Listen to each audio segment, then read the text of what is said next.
I would say what might set you apart is if you can develop and manage a superior sales team.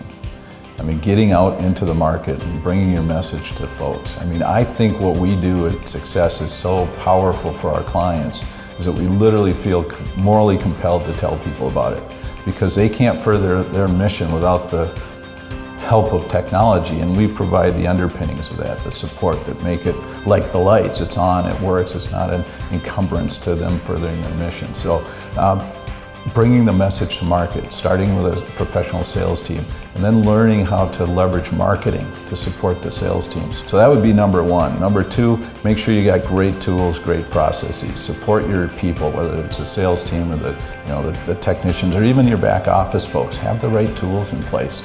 Give them the tools so that they can succeed. Really referencing the frameworks is key because that's really a roadmap for you to know what good looks like. And you don't have to have a CTO or even a really senior IT staff that is kind of driving the direction because you're really just solving for something that they've already done.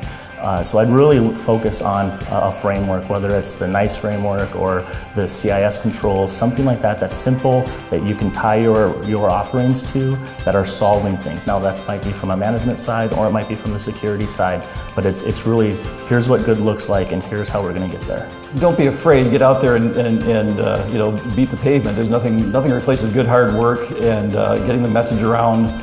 Asking for business. I think when I compare myself to other friends who went into business for themselves and maybe didn't fare as well, it's important to have confidence, it's important to have good ideas, but it's also important to sell yourself and not to be afraid to ask for the business. I think a lot of people, especially in the IT industry where they don't have a lot of interaction with other people, sometimes they just are afraid to ask for the business.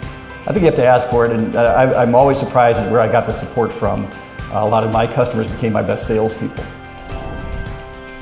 Our biggest growth early on was really about referrals and customer base that people had contact with.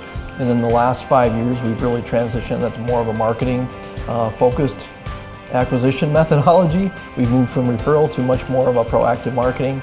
And we dedicated resources and a team to that role to generate awareness of CIT, who we are, what we do, more from a marketing name recognition. So when people heard the name or if somebody's referred, they say, oh, I've heard of that before, I know who they are. In theory of constraints is kind of the essence of having too much of everything. Because we don't have unlimited capacity to serve our clients, we naturally have a bottleneck somewhere inside our company. And if we understand what that bottleneck is, then we can have enough capacity so that it doesn't impact our customers. So the fact that we can tell any prospective client that we have enough capacity to meet their needs, irrespective of how many other clients we have, that's a powerful message. Because we have excess capacity, that excess capacity is what we would call a buffer. We have some buffer capacity. And the number of times we enter, we consume that. Let's say instead of adding 2 to 3 new clients a month, we have a banner month and we add 7. Well, that kind of absorbs that capacity. Well, it's the frequency of absorbing that excess capacity that's a signal. So if it happens once a quarter, no big deal. We can all scramble to handle that. If it happens once a month, yeah, start thinking about it. But if it becomes more frequently than that, that's a clear sign you need capacities. So the traditional measure of utilization isn't often very good because people will expand their work to fill up the time. I mean, that's classic Parkinson's law. So I'd look for other measures, and it usually relates to the value you deliver to your client. How often you are asking for that capacity to serve a client promise or a client need. And if you don't have sufficient capacity, then it's a frequency of you asking for that extra work that is your buy signal for more capacity.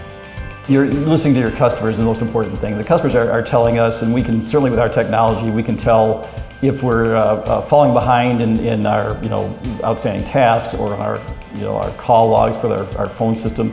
I think it's a fairly basic formula for people now that once we see the growth of calls or growth of emails or growth of requests, it's time to look forward.